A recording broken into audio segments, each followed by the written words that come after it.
الحمد لله كفى والصلاة والسلام على عباده الذين اصطفى. أما بعد،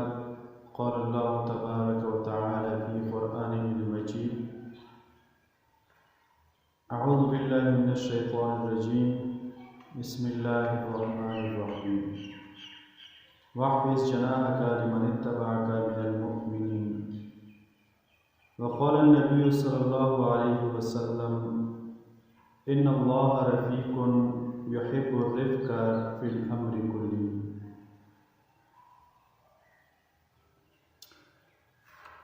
دما عزتمندو مسلمانانو ورونو،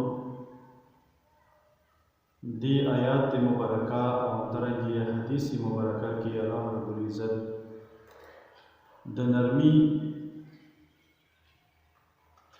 فضائل بیانوي او درنگی اسلام څه دی په دې کې د نرمي ډېر فضایل او ډېر اهمیت بیان شوی دی او اسلام مسلمانانو ته د نرمي حکم ورکوي او د نرمي تعلیم او تلقین ورکوي. اول دا چې نرمي په عربي کې څه تیلی شي. نرمي په عربي کې رفق تیلی شي او په اصطلاح د علماو کې علماو د دې تعریف داسې کړی دی: وهو لين الجانب بالقول والفعل والأخذ بالأسهل وهو ضد العنف. په خبرو او کارونو کې نرمي کول، په آساني باندې عمل کول، په هر یو کار او په هرې معاملې کې نرمي کول د مسلمانانو سره. او همدارنګې دا نرمي ضد د سختي والا دی، یعنې چې سختي وي نو نرمي وي، یو طرف ته سختي وي او بل طرف ته نرمي وي. نرمي ته مولا علی کری رحمه الله په مرکات کې ذکر کوي نرمي چې دا ضد د سختي والا دی،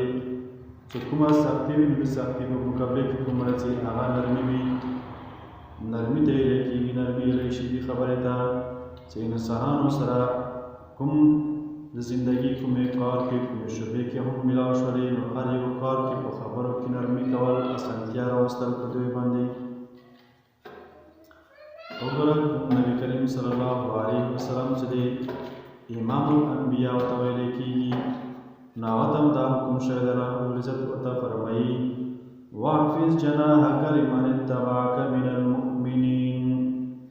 ای پیغمبره ته خپلې مټې یا خپلې وزرې مؤمنانو ته ټیلې کړئ، نرمي کوه دوی سره. امام بغوی رحمه الله په معالم التنزیل کې فرمایي او د دې خبرې مطلب بیان کړی چې واحفظ جناحک مطلب بیان کړی دی: ارفق بهم واعلن جانبک لهم.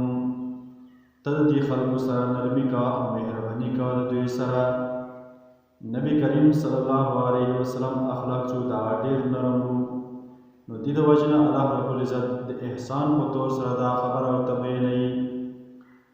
فبما رحمة من الله لنت لهم ولو كنت فظا غلیظا. ای پیغمبره که چېرته د الله تعالی طرف نه تا سره مهرباني نه وی او ته د هغو خلکو سره یعنې صحابه کرامو سره نرمي نه وی کړې، نو دا خلک به ټول د تا نه پاسېدلي وی او یو بل طرف ته به تښتېدلي وی. وګوره د نرمي دوره فضایل او دوره اهمیت دی. الله رب العزت چې کله فرعون ته موسی علیه السلام او همدارنګې هارون علیه السلام واستولو، نو هغو ته هم دا خبره کړې وه سره د دې نه چې الله رب العزت ته دغه معلومه وه او دغه پته وه ورته چې یاره دغه معلومه وه چې دغه فرعون چې دی دا ظالم او سرکشه سړی دی. نو بیا مو ته دا خبره کوي چې تاسو فرعون ته لاړ شو او دعوت ورته ورکړو، خو په نرمي سره یې ورکړو ورته. لږه قرآن کریم کې دې ذکر شوی دی: اذهبا إلى فرعون إنه طغى فقولا له قولا لينا لعله يتذكر أو يخشى. تاسو دواړه لاړ شو د فرعون ته او دعوت ورکړو، دعوت اسلامي دعوت د توحید ورته ورکړې،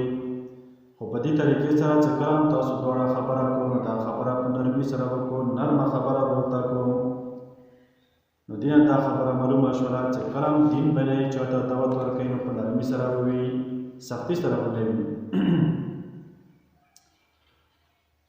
بل دا الله تعالی فرمایي چې الله تعالی په هر کار کې نرمي خوښوي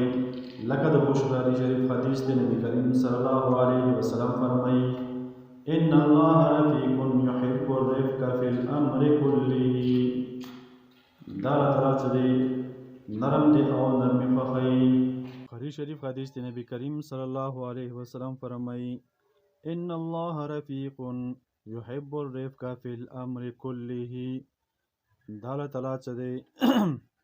دا نرمي کوونکی دی مهربانه دی او په ټولو کارونو کې نرمي خوښوي چې کوم کار وي نو هر یو کار په نرمي سره خوښوي وګوره بخاري شریف حدیث دی دینه معلومه شوه او همدارنګې قرآن کریم آیات دی الله تعالی نبی کریم صلی الله علیه وسلم ته دا حکم کوي چې ته هم نرمي کوه او نبی کریم صلی الله علیه وسلم فرمایي بخاري شریف حدیث هم دی چې ګوره الله تعالی چې دا نرمي خوښونکی دی چې کوم خلک نرمي کوي نو الله تعالی دغه نرمي کوونکي خلک خوښوي او دغو سره مینه محبت کوي الله تعالی فرمایي نبی کریم صلی الله علیه وسلم فرمایي وی ګوره چې کلم الله تعالی د چا سره محبت شي یعنی د چا سره محبت کوي نو هغه ته بیا توفیق د نرمي والا ورکړي چې هغه سړی بیا زړه نرم وي لکه حدیث کې راځي نبی کریم صلی الله علیه وسلم فرمایي اذا احب الله عبدا اعطاه الرفق چې کله الله رب العزت چا سره محبت کوي محبت شروع کوي نو بیا هغه ته توفیق د نرمي والا ورکړي یعنی هغه ته بیا نرمي ورکړي زړه نرم وي بل حدیث کې راځي نبی کریم صلی الله علیه وسلم فرمایي چې کله الله تعالی د چا سره محبت وي نو بیا الله تعالی هغه ته محبت ورکړي یعنی زړه ورته نرم کړي او نرموالی ورته ورکړي واحبها الیه الینها وارفقها نو الله تعالی بیا دې ته نرمي ورکړي نرمي نورونو دغو حدیثونه او همدارنګې دي آیتونو دغه معلومیږي چې ګوره الله رب العزت چې دی دا همیشه دپاره نرمي خوښوونکی دی او نرمي والا عمل ښایسته قبلي الله رب العزت قبلوي او چې چا سره الله تعالی محبت شي نو بیا هغه سړی چې دی هغه ته الله تعالی نرمي ورکړي د هغه زړه نرم کړي زړه کې نرمي ورته وشي الله تعالی چا سره محبت وي او چې چا سره محبت نه وي د هغه سړي والا زړه سخت وي یا بیا سختي کوي ځکه حدیث کې راځي نبی کریم صلی الله علیه وسلم فرمایي وی تاسو د ځمکې والا باندې رحم وکړو نو الله تعالی به یا د اسمانونو والا به په تاسو باندې رحم وکړي نو مطلب نرمي دی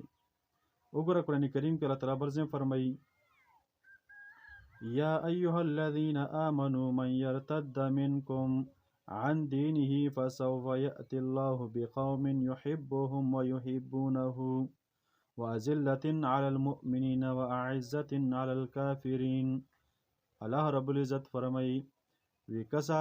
کچری تاسو دغه د الله تعالی حکمونه په ځای باندې نه راوړو او د الله تعالی احکامات نه منو او د زر دې چې الله تعالی داسې خلک په راولي تاسو په ځای باندې چې هغوی به الله تعالی سره محبت کوي او الله تعالی به دوی سره محبت کوي مؤمنانو باندې به نرمي کوونکي وي او کافرو باندې به سختي کوونکي وي داسې خلک به بیا الله رب العزت پیدا وکړي معلومه شو چې د نرمي چې دا په دین کې ډېر زیات اهمیت او زیات فضایل دي بل د الله تعالی محبت چې د نرمي چې دا ډېره زیاته خوښوي نرمي د خوښولو د وجې نه نبی کریم صلی الله علیه وسلم د مسلم شریف حدیث دی نبی کریم صلی الله علیه وسلم عائشہ رضی الله تعالی عنها ته فرمایي ام المؤمنین وی ای عائشې نرمي چې دی الله تعالی په دې نرمي سره ډېر څه ورکوي ډېر ثوابونه او ډېر نعمتونه ورکوي هر څه ورته ورکوي خو چې څوک سختي کوي نو هغو ته بیا هېڅ هم نه ورکوي معلومه شوه چې دا نرمي چې د اسلام کې ډېر اهمیت او ډېر زیات فضایل دي نو خبره اوږدوم نه نو دغو آیتونو او حدیثونه معلومه شوه چې د مسلمان څه وي مؤمن څه وي د هغه زړه به نرم وي زړه کې به نرمي وي همیشه دپاره به مسلمانانو سره به نرمي به کوي مؤمنین خلک وي هغو سره به نرمي به کوي ظلم زیاتی به چا سره نه کوي سختي به چا سره نه کوي سوال درته چا وکړه نو ته رټی مه څه په وي رټې او رخصتي کوي نه بلکې نرمي ورسره اختیار کړه که څه د واس کې ورکړه او که نه وي بس رخصت ونه ورکړه ښایسته طریقې سره بېزتي او رټی مه نو موږ تاسو ته هم پکار زه مسلمانانو سره نرمي کوم او همدارنګې کوم خلک محتاجه وي چې هغو مونه سوال وکړي یا تپوس وکړي نو هغو سره نرمي اختیارول